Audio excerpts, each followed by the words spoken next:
तो इसमें देखा हमने क्या देखा इसमें कि इसमें जो रिक्त स्थान होता है बहुत कम होता है ना, तो जिसके कारण इसकी मिट्टी में वायु भी कम होती है। वायु भी कैसी होती है, उसकी अपेक्षाकृत कम होती है। अब हमने देखा कि चिकनी मिट्टी क्या होती है, भारी होती है। क्यों भारी होती है? क्योंकि इसमें जल का निकास कम होता है, इसमें जल भरा हुआ रहता है, इसलिए क्या होती है, ये भारी होती है। अब क्या है, इसका उपयोग क्या है ना, इसका मतलब चिकनी मिट्टी आपने देखा होगा क्ले भी, जैसे क्ले रहता है, क्ले आप जानते हो ना, क्ले से आप क्या बनाते हैं, क्लोन बनाते, तो उसकी मृदा मिट्टी कैसी होती है, चिकनी होती है।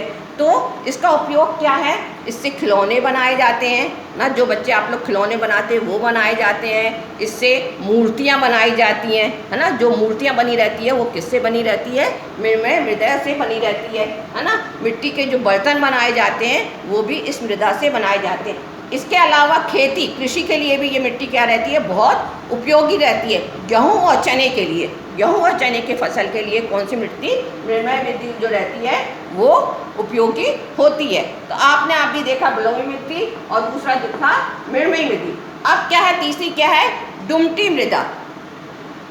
इसमें क्या है, इस मृदा में बड़े और छोटे कणों की मात्रा जो रहती है लगभग समान होती है। इसमें क्या होता है, दोनों मतलब इसमें बड़े कण भी होते हैं और छोटे कण भी रहती हैं, तो लगभग इन दोनों की मात्रा कैसी होती है, समान होती है। किसमें, दुमटी मृदा में। किसमें समान रहती है बच्चों, दुमटी मृदा में दोनों कणों की मात्रा समान होती है। तो जिसमें बड़े और छोटे कणों की मात्रा लगभग समान होती है तो वो कौन सी मिट्टी कहलाती है, दुमटी मृदा कहलाती है ना। जैसे दुमटी मृदा क्या है, ये पादपों को उगाने के लिए बहुत अधिक महत्वपूर्ण उपयोगी होती है ना, पादपों को उगाने के लिए बहुत अधिक महत्वपूर्ण होती है। अब इसमें क्या है कि शीर्षमय, इसको हम क्या कहते हैं, शीर्षमय कहते हैं। अब दूसरी मृदा है ना, दुमटी मृदा में क्या है, बालू और चिकनी मिट्टी।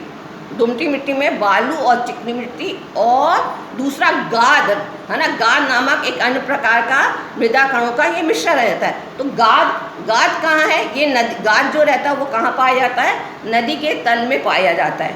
नदी के तल में गाद पाया जाता है। आपने देखा होगा कि जहाँ नदी में पानी कम होता है, यदि आप उसमें पाँव रखते हो तो उसके नीचे आपको दलदल दिखाई देता है ना, नीचे क्या होता है, दलदल दिखाई देता है। तो ये दलदल क्या है, ये गाद कहलाता है।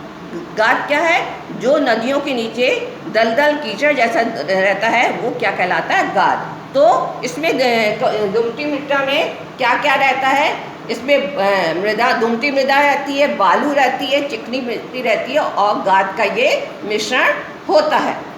समझ में आ गया बच्चों इतना कि दुमटी मृदा क्या है ना, ये तीनों चीज़ों का मिश्रण रहता है। अब गाद कणों का साइज कैसा रहता है, जो गाद रहता है उस कणों का साइज कैसा हो रहता है, उसका साइज जो साइज रहता है बालू और चिकनी मिट्टी के मापों के बीच का रहता है।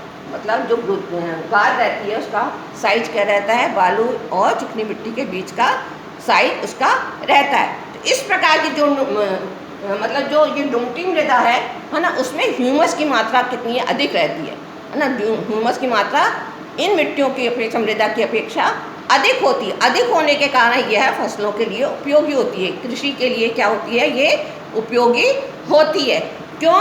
क्योंकि इसमें उचित मात्रा में जल धारण करने की शक्ति रहती है। इसमें क्या होता है, उचित मात्रा में जल धारण करने की क्षमता होती है ना। इस मृदा में गेहूँ और चने, जैसे ये वाले मृदा में मृणमयी, इसमें भी क्या होता है, गेहूँ और चने खेती के लिए ये कौन सी मिट्टी, दुमटी मिट्टी क्या होती है, उपयोगी होती है।